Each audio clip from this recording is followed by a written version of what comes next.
the one qualitative aspect that differentiated me from most applicants is determination. So the determination to have an impact. So how determined I was to have an impact on other people's life and make a difference in the world through my social service endeavors. So hi guys, today it's an honor to introduce a student from Amherst College, a NEET blind institute where you apply and get in. You don't need to worry about affording that expensive education, which costs around $70,000 to $80,000. So pretty much don't have to worry about anything at all. You just have to apply. So hi Arjun, can you please introduce yourself? Hi everyone. My name is Arjun Kejriwal, and I come from the city of Mumbai in India. Recently passed out from the Dhirubhai Ambani International School in BKC Mumbai, and I'm an incoming freshman and a full tuition scholarship recipient at Amherst College for the batch of 2024, and I'm going in for the majors of mathematics and computer science. So that's an introduction of.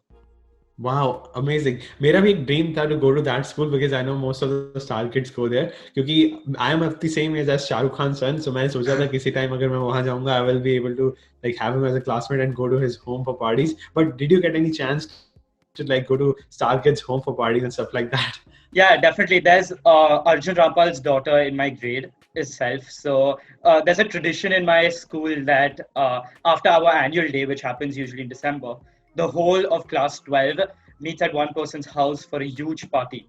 So a huge like Christmas type party. So Arjun Rampal's daughter, that she wanted to hold the party at her house, and it's a huge house, and we had a massive party. The whole class of 110 students attended that party, and it was it was a really memorable party.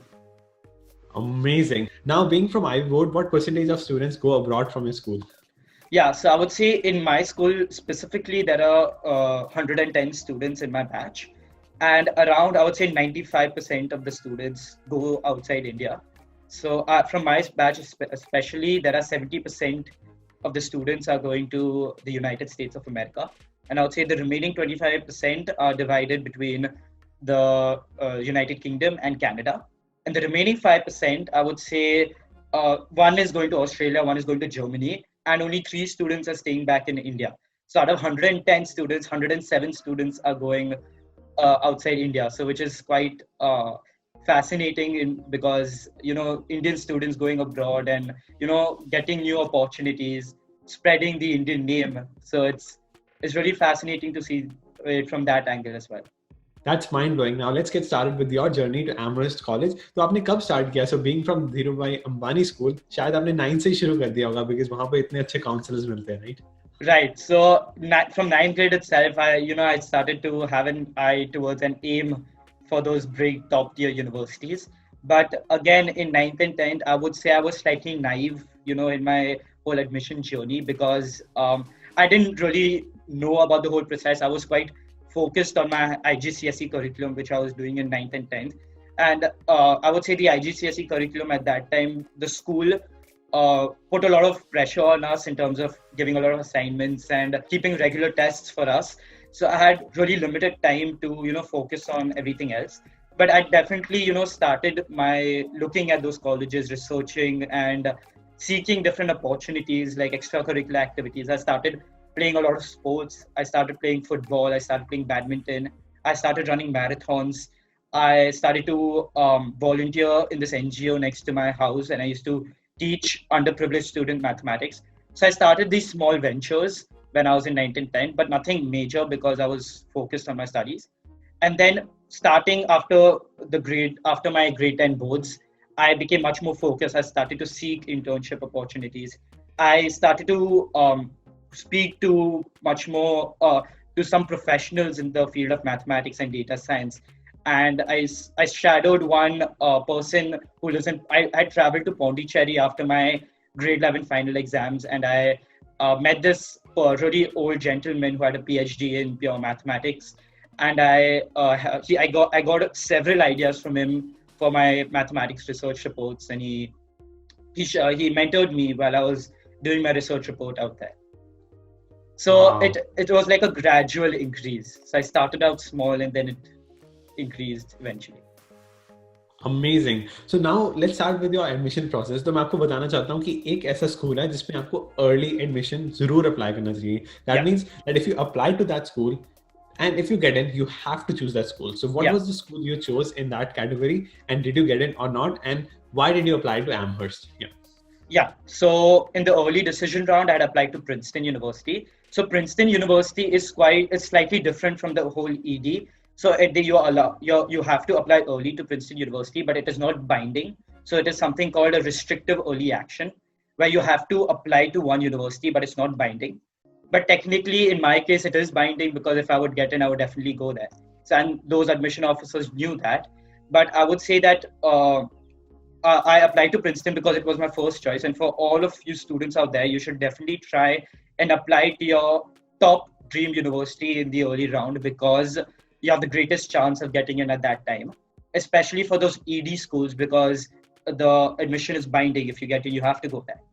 But unfortunately, I wasn't able to get into Princeton. I got deferred from Princeton into the regular round and I was rejected eventually. However, Amherst is such a school that it tries to fill in its class in the early round and give most of its financial aid in the early decision round. But luckily, I applied RD, I applied for financial aid, and fingers crossed, I got into Amherst with my full tuition scholarship. And I'm highly grateful for that. And I definitely went for Amherst. I also got into schools like Duke, UC Berkeley, USC with full tuition. But I thought Amherst is like the school for me, and there are several reasons for that, which I'll definitely speak about. So as Arjun said that he got 100% scholarship at USC as well as Amherst College. But for USC, if you apply before December 1, you automatically get considered for the merit-based scholarship and you have to write around 6 essays in that application. And Shaurya Sinha also got it, he also mentioned. Now the point is that he chose Amherst College as compared to USC, even though that's close to Bay Area. And there are 3 reasons behind it. Number one reason is small class size because it's a liberal art college only for undergraduate students. Number two is the flexibility because it is beyond a certain level as compared to universities. And number three is stronger binding, smaller class sizes, and it's like more diversity factor when it comes to these liberal art institutes. So depending on your parent income, how much aid did you get? So आपको कितना खर्चा होगा per year?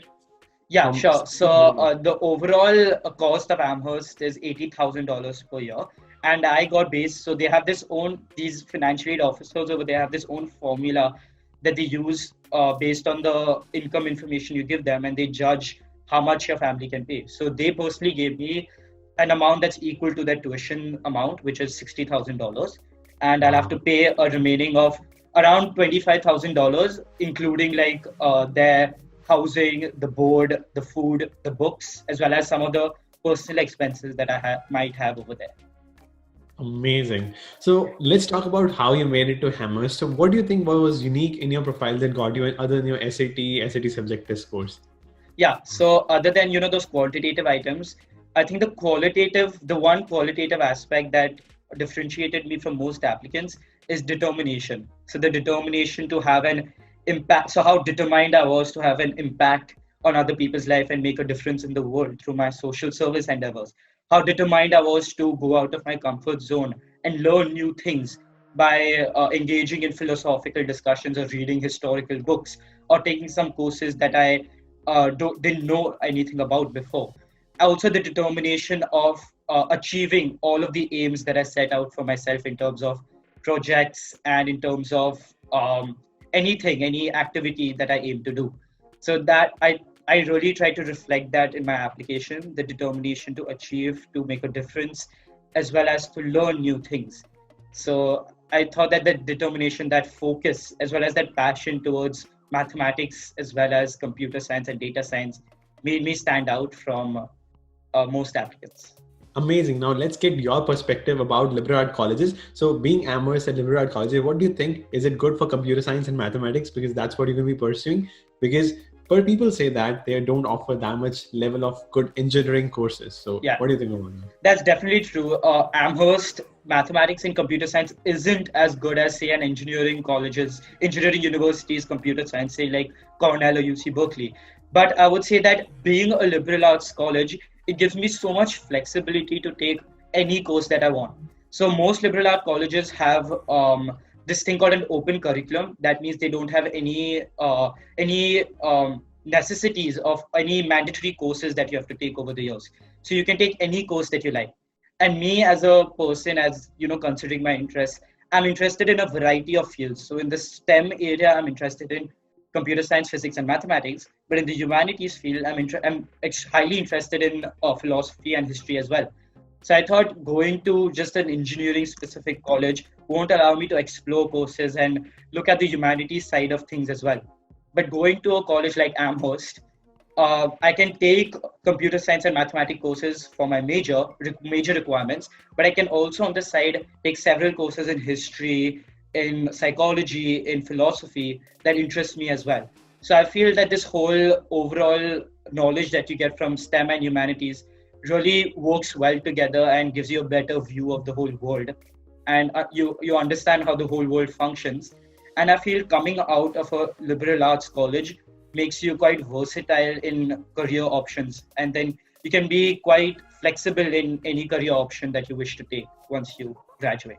Awesome. I completely agree. Even a computer science graduating from liberal arts can get into mathematics, statistics. Right, exactly. The quality that they really admire in liberal arts colleges, even if you've done computer science, is that you have a humanities mindset. You have, for each and every subject, you can link each and every subject in some way to a STEM field as well as humanity field. So you can look at any particular area through both lenses.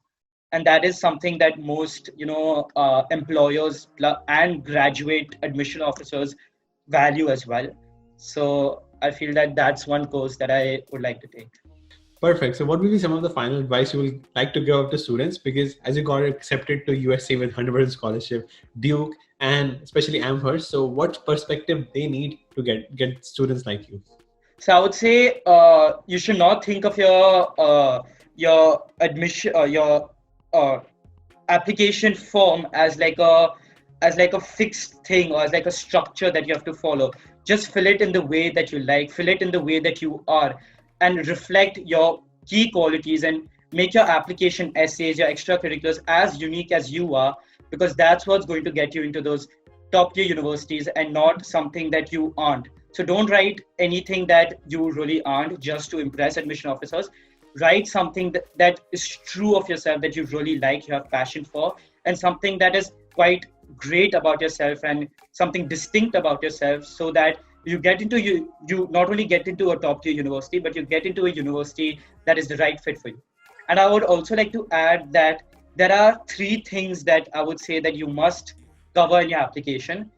These are qualitative aspects, not quantitative aspects. They are passion, proficiency, and an aim to continue a particular subject at the university level. You definitely must demonstrate passion in any major that you want to do in the university. You must demonstrate proficiency by having awards and say high scores, passion through extracurricular activities, as well as a certain potential that shows admission officers that yes, you will continue to contribute to the university in that field through research, through clubs, and even after you graduate from the university, you will become a successful alumni of that particular university. So these three things, I would say, all great applicants must demonstrate in their application. And many great students automatically do this, whether they do it knowingly or unknowingly. It comes automatically if you try to be who you are in your application. Perfect. So thank you so much, Arjun, for sharing your valuable information. This video is going to help a lot of prospective students who want to get into these need blind and need aware schools. Sure. That was great talking to you. Thank you so much.